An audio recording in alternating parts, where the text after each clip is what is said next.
ನಮಸ್ತೆ, welcome to triple T academy YouTube platform. So ಯಾರೆಲ್ಲ diploma C E T exam ಬರೆದು ಹಾಯ್ ಆಗಿದ್ದೀರೋ ಅವ್ರಿಗೆ ಒಂದು ಮಾಹಿತಿಯನ್ನು ಕೊಡೋದಕ್ಕೆ ಬಂದಿದ್ದೀನಿ.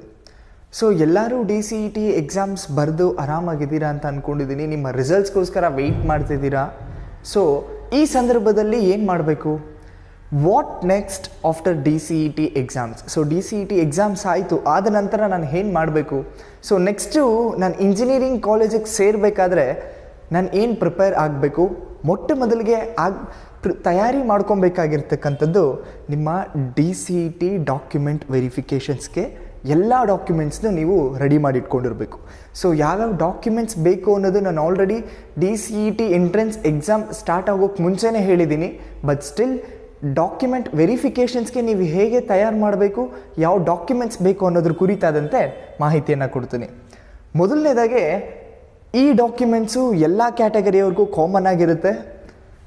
Your 10th marks cards and diploma all the semesters marks cards. So diploma all the semesters marks cards ಸಹ ನಿಮಗೆ ಬೇಕಾಗುತ್ತೆ. And then candidate study certificate 7 years. So ನೀವು ಯಾವುದೆಲ್ಲ ಸ್ಕೂಲಲ್ಲಿ ಓದಿದ್ದೀರೋ ಇನ್ ಕರ್ನಾಟಕ, 7 years ಆಫ್ ಕರ್ನಾಟಕದಲ್ಲಿ ಓದಿರ್ತಕ್ಕಂಥ ಸ್ಟಡಿ ಸರ್ಟಿಫಿಕೇಟ್ಸು ಬಹಳ ಮುಖ್ಯ ಆಗುತ್ತೆ. ನಿಮ್ಮ ಕಾಲೇಜಲ್ಲಾಗಿರ್ಬೋದು, ನಿಮ್ಮ ಸ್ಕೂಲ್ಸಲ್ಲಾಗಿರ್ಬೋದು. ಸೊ ಆ ಒಂದು ಸ್ಟಡಿ ಸರ್ಟಿಫಿಕೇಟ್ನ ನೀವು ತಯಾರು ಮಾಡ್ಕೊಬೇಕು. And then Kannada medium certificates. ಯಾರೆಲ್ಲ ಕನ್ನಡ ಮೀಡಿಯಮ್ ಕೋಟಾನ ಆಯ್ಕೆ ಮಾಡ್ಕೊಂಡಿದ್ದೀರೋ ಅವರು ಕನ್ನಡ ಮೀಡಿಯಮ್ಮಲ್ಲಿ ಓದಿರ್ತಕ್ಕಂಥ ಪ್ರೂಫನ್ನು ತೊಗೊಂಬರ್ಬೇಕಾಗಿರುತ್ತೆ. So Kannada medium certificates and rural certificates. So ಕೆಲವರು ನಾನು ರೂರಲ್ ಕೋಟಾನ ಆಯ್ಕೆ ಮಾಡ್ಕೊಂಡಿರ್ತಾರೆ, ಸೊ ಅವರು ರೂರಲ್ ಸರ್ಟಿಫಿಕೇಟ್ಸ್ನ ತೊಗೊಂಬರ್ಬೇಕು. ಹೈದರಾಬಾದ್ ಕರ್ನಾಟಕ ಅಥವಾ ಕಲ್ಯಾಣ ಕರ್ನಾಟಕ ಕೋಟಾನ ಆಯ್ಕೆ ಮಾಡ್ಕೊಂಡಿರೋರು ಈ ಒಂದು ಪರ್ಟಿಕ್ಯುಲರ್ ಸರ್ಟಿಫಿಕೇಟ್ನ ಸಬ್ಮಿಟ್ ಮಾಡಬೇಕಾಗುತ್ತೆ. And then caste and income certificate. So ಇದಿಷ್ಟು ಮೆಜಾರಿಟಿ ಮೇನ್ ಸರ್ಟಿಫಿಕೇಟ್ಸು. ಪ್ರತಿಯೊಬ್ಬರೂ ಸಹ ಈ ಒಂದು ಸರ್ಟಿಫಿಕೇಟ್ಸ್ನ ರೆಡಿ ಮಾಡಿ ನಿಮ್ಮ ಡಾಕ್ಯುಮೆಂಟ್ ವೆರಿಫಿಕೇಷನ್ಸ್ ಟೈಮಲ್ಲಿ ನೀವು ಗೌರ್ಮೆಂಟ್ಗೆ ಅಥವಾ D C E T board ಅವ್ರಿಗೆ ಕೊಡಬೇಕಾಗತ್ತೆ. ಆ್ಯಂಡ್ ದೆನ್ ಮೇಯ್ನಾಗಿ ಅದ್ರ ಜೊತೆಗೆ ಪಾಸ್ಪೋರ್ಟ್ ಸೈಜ್ ಫೋಟೋಸ್. ಸೊ ನಿಮ್ಮ ಇತ್ತೀಚಿನ ದಿನಗಳ ಫೋಟೋಗಳನ್ನು ಸಬ್ಮಿಟ್ ಮಾಡಬೇಕು. And 3 set of xerox with gazetted officer or gazetted officer ಅಂದರೆ ಯಾರು ಗ್ರೀನ್ ಪೆನ್ನಲ್ಲಿ ಸೈನ್ ಮಾಡೋದಕ್ಕೆ ಅಧಿಕಾರವನ್ನು ಹೊಂದಿರ್ತಾರೋ ಅವ್ರನ್ನ ಗೆಜೆಟೆಡ್ ಆಫೀಸರ್ ಅಂತ ಕರೀತಾರೆ. R class 1 officers. ಸೊ ಇವ್ರ ಹತ್ರ ನಿಮ್ಮ ಜೆರಾಕ್ಸ್ ಕಾಪಿಗೆ ಸೈನ್ ಆಗಿರೋದು, ಸೀಲ್ ಆಗಿರೋದು ಆ ಒಂದು ಕಾಪಿ ನೀವು ಇಟ್ಕೊಬೇಕು. ಸೊ ಟೋಟಲ್ ಆಗಿ 3 sets ಆಫ್ ಕಾಪಿನ ತೊಗೊಬೇಕು.